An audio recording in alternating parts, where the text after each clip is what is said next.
Got another television here, a flat screen LED backlit set that has some backlight problems.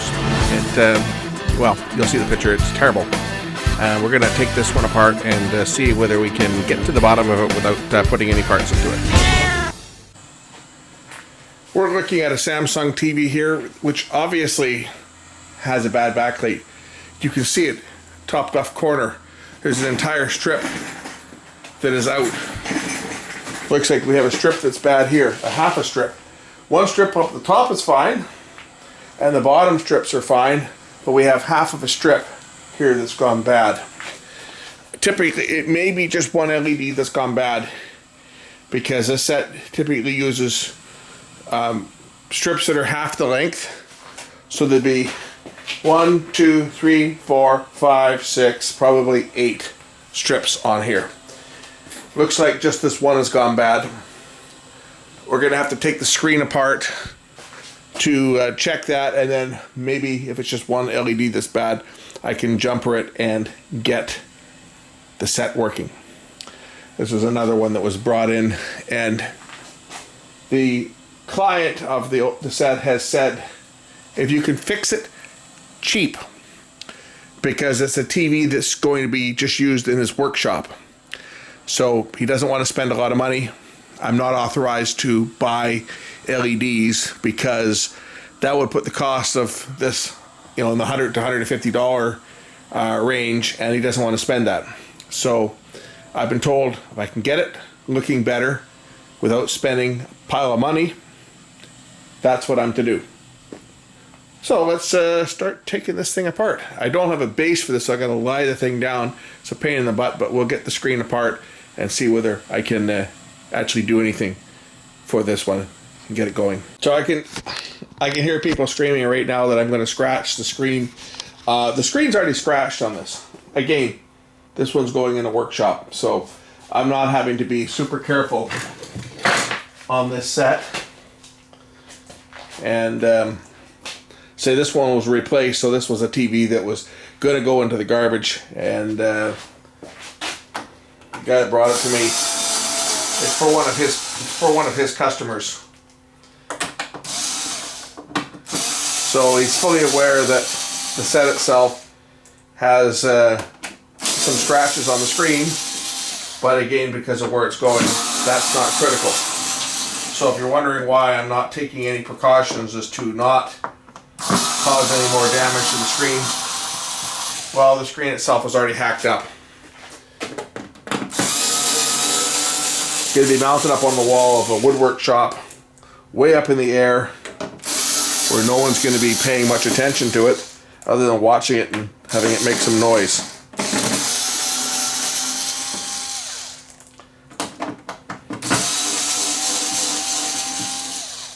Once all the screws are out the back, should lift off. As I say, once all the screws are out. Still got one here to get out here. Yeah, these ones here, when you take these ones apart, you gotta actually take this panel off, because there's connectors that you have to undo that are attached to the back for the power switch and the Wi-Fi antenna. So once you take that off, then the back will lift off. Now this I have to remove the actual screen on this. So to take the screen off, I'm going to have to remove the bezel, and I'm going to have to disconnect the tabs at the bottom here. So we'll take the speakers out of the way for now. Get those out of the way.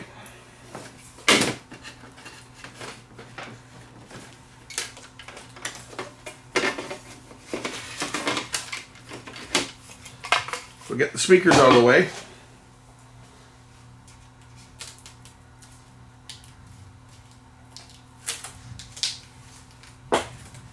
We're going to undo the tabs here.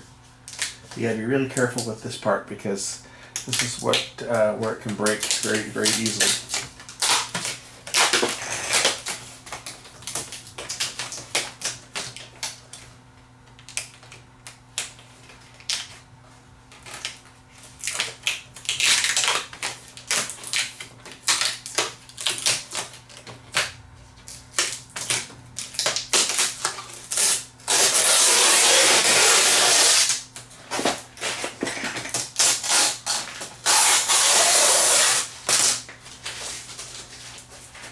I need to be able to undo these plastic clips that hold the bezel on when I turn the set over so I can remove the screen.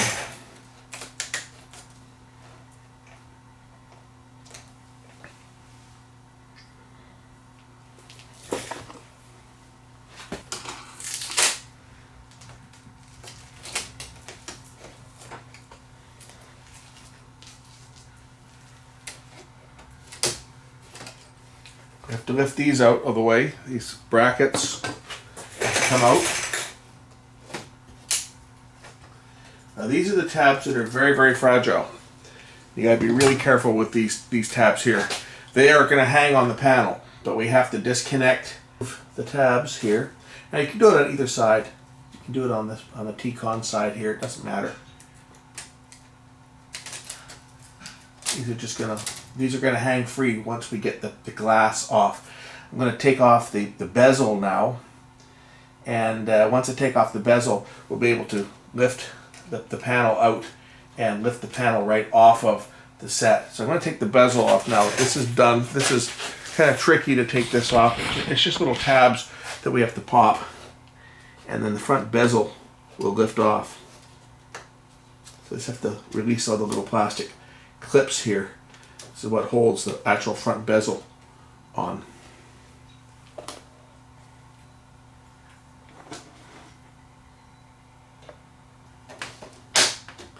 Now there is another frame that doesn't come off this just yet. What I'm doing is I'm just taking the outer bezel off. Once you get it started, it's actually fairly easy just to pop it around all the way around. And once you get it popped out on a couple sides, the rest of it will pop off quite easily.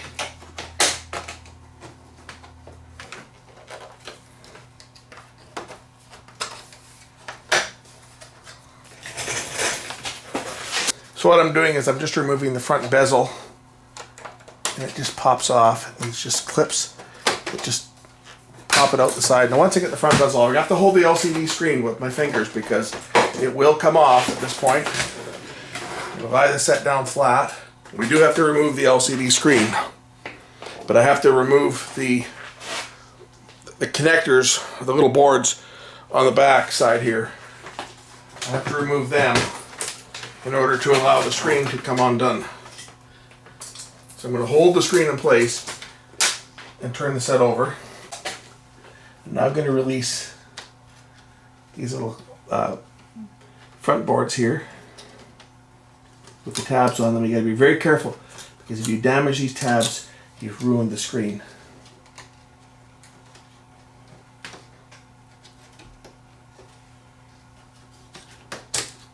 But they will come out if you're careful. There is enough clearance to very carefully remove them.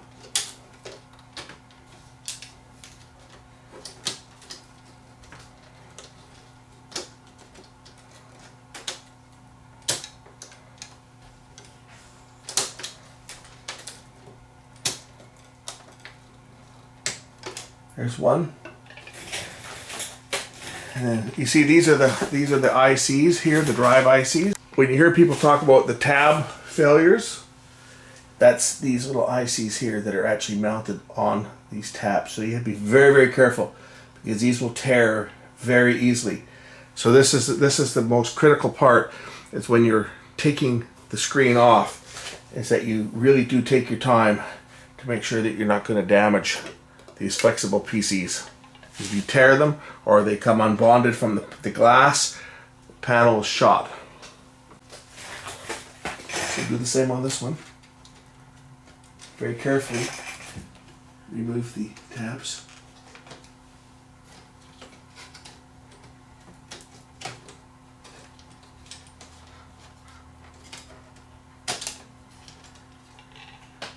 Okay, now the set is ready to separate from the screen. When I lift the back off the set, the screen will remain on the workbench.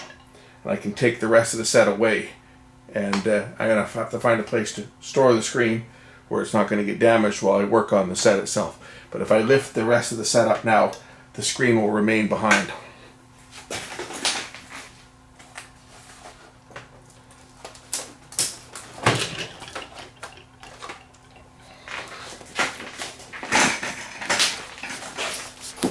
So here's the diffuser that I have to take apart. We'll set this aside for now. I gotta find a place to put the screen, and then we'll open up the diffuser and work on that. With the LCD panel safely stowed, I now have to take the rest of the frame apart so that I can take the diffuser off to get at the LEDs that's in behind it. So that's these tabs here.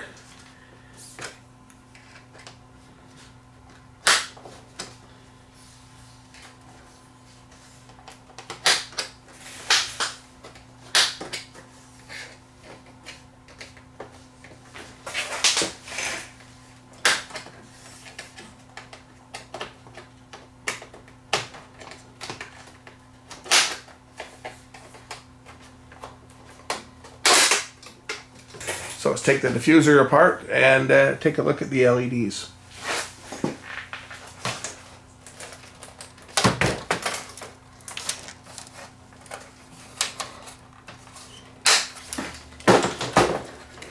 Okay, now that the frame side pieces are off, I can now open the diffuser and expose the LEDs, which are in rows behind it. And somewhere in here we're going to have an LED that's out. One of these LEDs is going to be out. I don't know if I might even have some of these strips. I did have some of these strips at one time, but I think I tossed them or I sold them. I converted some into lights at one point to light up a cabinet. I think they were the same LEDs from this too, but the rest of them I sold off, so I don't have strips. But we're gonna have to go through with a meter and see which one's bad. Actually, I'll pop this off because it looks like a whole strip is out, so it could be a bad connection. Let's see if we can get this diffuser off so that I can actually see which LED's at fault. So these spacers come off by just turning them 90 degrees, and these spacers will all remove.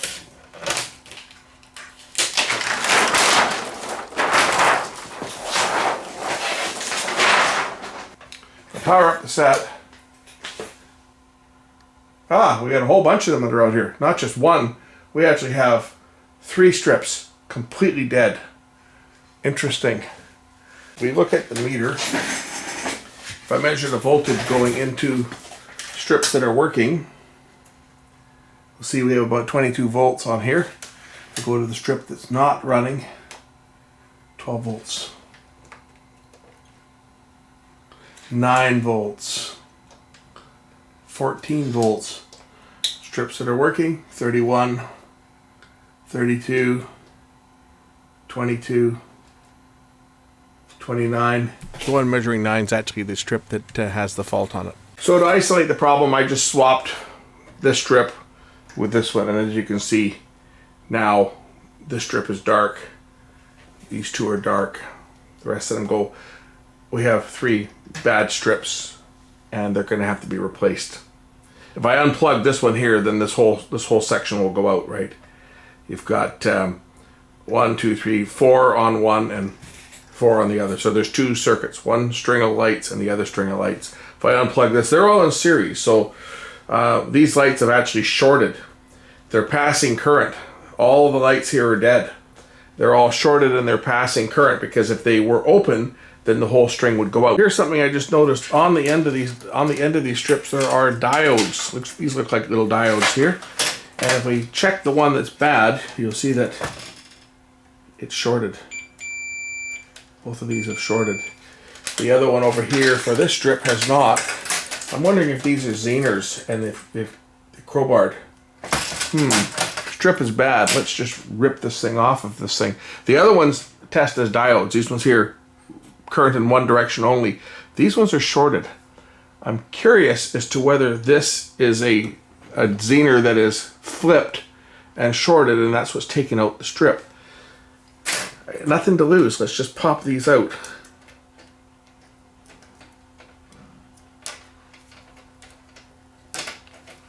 and see whether this panel will, see if this will light when I pop it back in to the connector here, which I've kind of screwed up a bit, but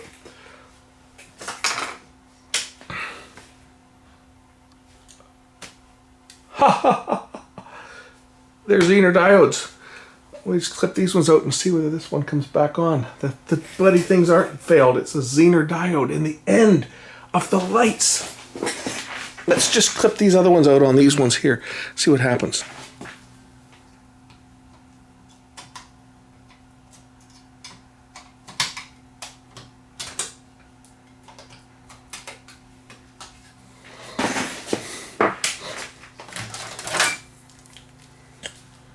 Okay, now we lost everything, and if I do some voltage measurements here, we'll see that we have 295, 300 volts here, 300 volts here on this string. We've got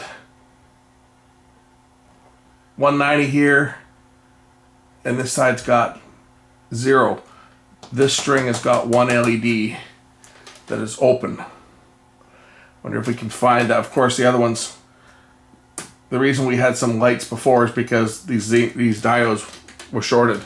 I think they were a Zener, and one of them shorted and was keeping the second half of the string open. But on this one of these ones on this string here, we've got one LED that is open, as you can tell from the voltage there.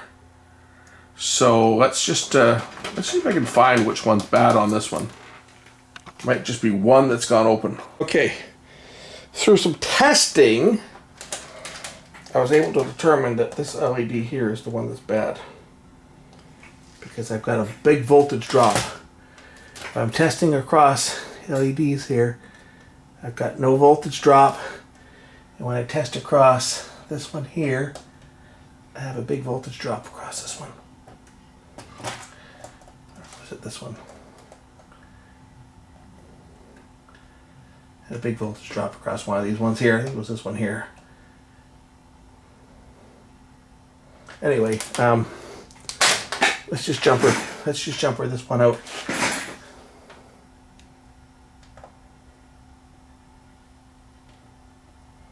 Oh, look.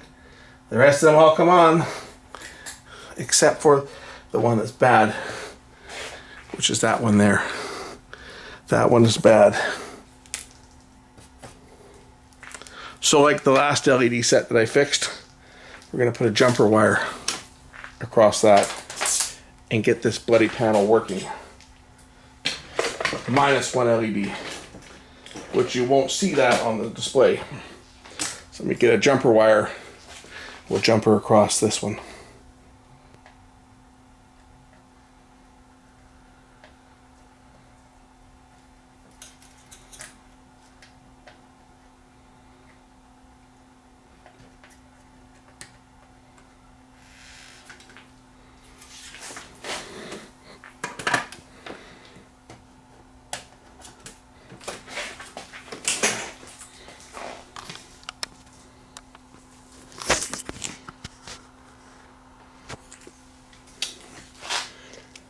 I do think that display is going to be acceptable. With one LED out, yeah, they dim. This is a dimming panel. With one LED out, you're not going to notice it, as opposed to having 3 complete strips out. Now, yes, I could replace the LED strips on this. And if money wasn't an issue, then I'd be changing the LED strips. But in this one, I have a very, very restricted budget as to what I can do to make the TV work. Because it's going to be used in a workshop, he doesn't care. Now, this particular design uses, I think they're probably Zener diodes along here, 12 and 24 volt Zener diodes. So that if the voltage goes too high, the Zener diode will conduct. And in this case, they shorted. When the LED went open, the voltage spiked. It shorted the Zener diodes and took out that whole strip. But of course, that allowed current to continue to flow through, and the other LEDs were still working. The ones that were shorted, the one that was regulating was allowing current to flow to the second half of the panel. The ones that shorted killed it. So I had one LED that went open, took out the Zener diodes, made a nice dark spot on the TV. The newer TVs don't use this. Now the LEDs are all in series, and if one goes open, the whole panel goes out. In this case, you got one going open, and it caused half the panel to go out. Anyway, I'm going to leave it at that. Give the guy a call that owns this. It's the same fellow that brought me the 65-inch. It was actually, it's one of his clients. The fellow that brought me the 65-inch, he gets these things from his clients. He does inside wiring when people are building new homes, big monster luxury homes. And we're talking homes that are, you know, millions of dollars, multi-million-dollar homes. And people will just throw a TV away. It's not working, give me a new one. So he gets the old ones and he brings them to me every so often. And sometimes we get lucky and can get them going. And then he takes them and either sells them or uses them himself. In this case, he got this one on trade-in, basically. He installed a new one with the previous owner of this. And he had it just sitting in his collection. And he brings it to me and said, hey, can you get it going? I don't want to spend any money on it, but if you can get it going, I got a guy that wants it for his shop. So I've got it going. Time to put the panel back together and get this one on its way so that I won't make any money on this. And the only money I'm going to make is from you guys watching. So watch the video, subscribe, send me PayPal contributions or something. Become a Patreon because I don't make any money fixing these things. Zero. I'll make nothing for fixing this TV because there's no money in it. The guy that brought it to me said, if you can fix this thing for nothing, basically, do it. But it's just the guy that's going to get it, he doesn't want to spend any money, so that's why I'm not putting new LEDs in because I'd be buying them. He said, if you can get this thing going, then get it going. So for you guys, the only way I'm making any money for this repair is from you guys watching it, and for you guys that support my channel through either Patreon or through PayPal. That's what keeps it going, so that I can do these repairs, because I'm certainly not making any money from the owner, or at least this guy, the guy that owns this, is not paying me anything to do these things. So anything you guys send my way is great. Let's start putting this thing together, and we'll see if we can get a picture on it. I can phone my buddy up and say, hey, guess what? I got more good news for you. So first I got to put the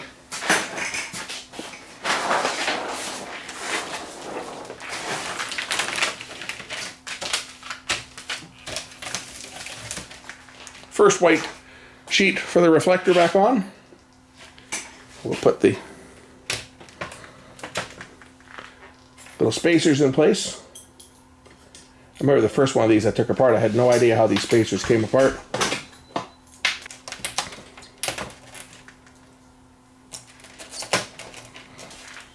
So then the next screen that goes on here, the next part of the screen is the diffuser.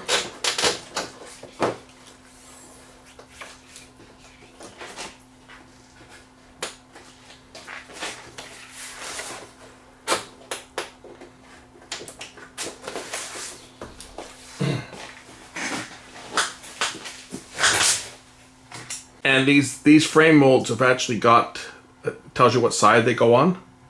Like this, the two sides, there's an upper and a lower and two sides, of course. And they just snap into place like this. That one's broken, but doesn't matter. They snap into place. I gotta put the top one on first because of the way that they snap together. And then the last side piece on the right side, again,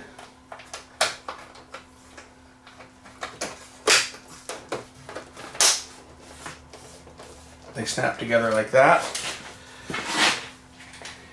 And then the LCD screen is ready to mount. Just gonna make sure these are all snapped down, and then we'll go get the LCD screen and drop it in place.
Now, providing that no damage has occurred to that LCD panel while it was out, keep my fingers crossed that none of the tabs got munched when it was going back together, because that's always a possibility when you're snapping the scene together, that a tab will get buggered up. But providing that everything went as planned, I should get a picture when I turn this thing on.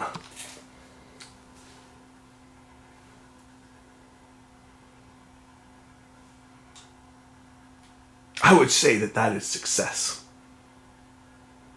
Let's plug a source into it and take a look at how it looks.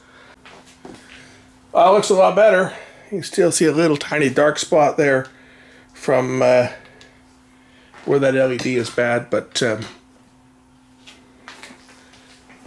off angle it's looking a little bit weird on camera, but it's yeah, it's looking good.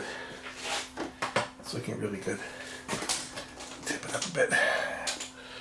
No problem. Excellent. Another one saved from the scrap heap. At the off angle that I'm standing right now, I can see just a little bit dark there, but if I'm looking at the set straight on, I don't. It's looking fine. Perfectly acceptable for this guy to put it in the shop. Let me get the back on the set so nothing else gets damaged. So that's how you troubleshoot the backlights on these type of displays. Say one stinking LED that goes bad can take out half the panel, as it did on this one, or quarter of the screen. Just one, just the way it failed. Popped a bunch of diodes, or popped the diodes and shorted them. The ones I clipped out, I actually measured them. I didn't measure them on camera, I measured them off camera. They were shorted.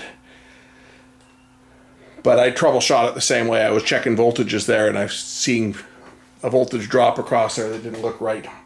Let me get the back on this set. So first I'll remount these things called loudspeakers. Kind of a silly shaped speaker.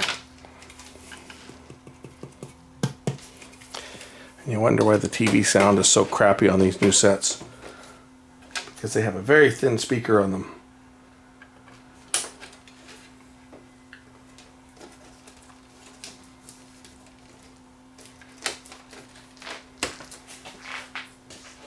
They go in along here on each side, and these are just to protect the tabs when the back goes on, so that the tabs themselves aren't going to get damaged. They just fit over top of here, held in place by a couple of screws.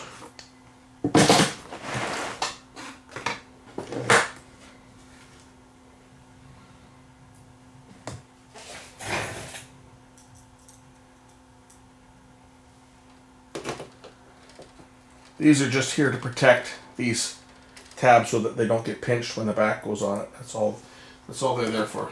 Because if the tabs get damaged, then the set itself is shot. And they may press down on the tabs slightly where the ICs are to help cool them. I have a feeling that that's probably what they're there for, is that these here provide a little bit of downward force on the IC that's in the tab to cool it.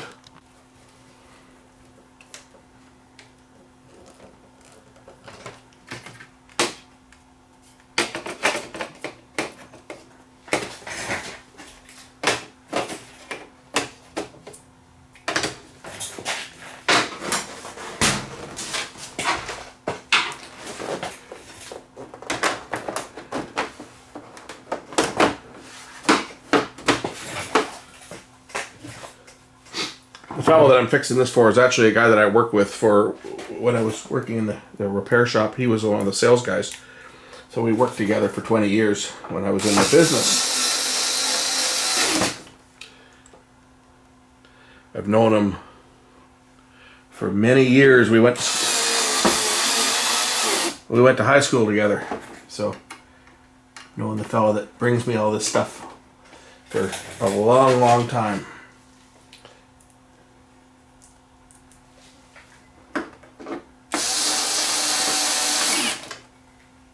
Like the other set, this one's got screws that have a B on them. Those are the plastic screws. The rest of them are all metal screws.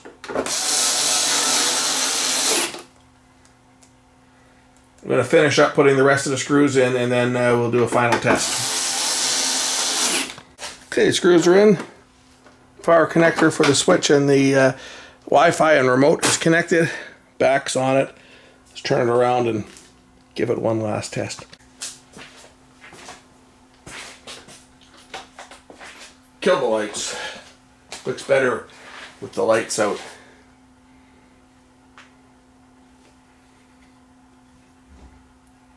So I'm just gonna play some of my stuff on here. I'll just leave this thing play under test.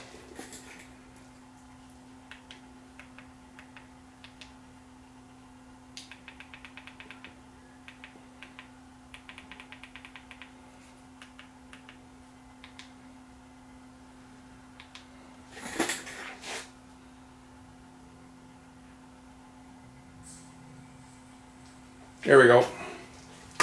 Put the fireplace on in 4K. This is only a 1080 set, but hey, you get the idea. Looking great. No more dark patch. Perfectly watchable and more than acceptable for a workshop. Thanks for watching, and we'll catch you again in the next one. Don't forget to hit that subscribe button. And of course, as usual, if you want to donate to my channel, paypal.me/12voltvids or Patreon 12voltvids. So thanks for watching. We'll catch you in the next one real soon. Bye for now.